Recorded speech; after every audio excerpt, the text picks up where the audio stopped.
Մենք նկատեցինք, որ այս պատարագին եւս նստած էի գետնաբեն տանող աստիճանների վրա, նախորդ կիրակի եւս երբ Նիկոլ Փաշինյանն էր այստեղ պատարագի մասնակցում, ԿՊԱ-կան պատգամավորները քննադատեցին ձեզ, նշելով, որ չստացված շոու արեցիք, ինչպես կարձագանք եք։ Բայց միշտ ամեն կիրակի ես ետնաբեմում եմ նստում, ետնաբեմում չէ, աստիճանների վրա եմ նստում, որ լավ երևա, այս վերջի 10 տարվա ընթացքում ինչ-որ բան պետք է ասեմ, դա են ասել, բայց ես ուրիշ բան կուզեի ասել, մարդկանց էմոցիաները դուք տեսաք, մի տեսակ շատ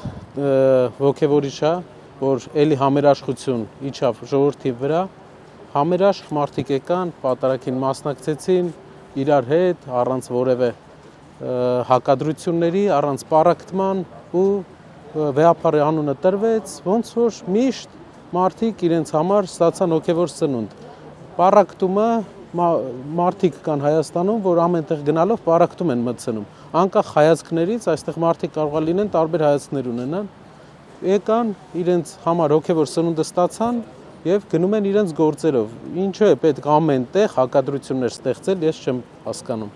Գյումրիում էլ այսօր պատարագ է եղել մեկ քաղաքացու եկեղեցուց դուրս են անել Գարեգին երկրորդ տաղնը տալու համար։ Բայց դուք տեսաք ինչ էներգետիկա ունենք մենք այսօր ու բոլոր եկեղեցիներում Հայաստանի այս նույն էներգետիկան կար, մարդիկ համերաշխ ուրախ։ Ինձ թվում է դա վերականգնվելու է Հայաստանում վաղ թե ուշ, դա մի մարդ չի կարող պառակտել մեզ երկարաժամկետ։ Կարճաժամկետ ինչ որ բան կարող է անել, բայց երկարաժամկետ ոչ։ Հակառակության վերջը պետքա դրվի Հայաստանում։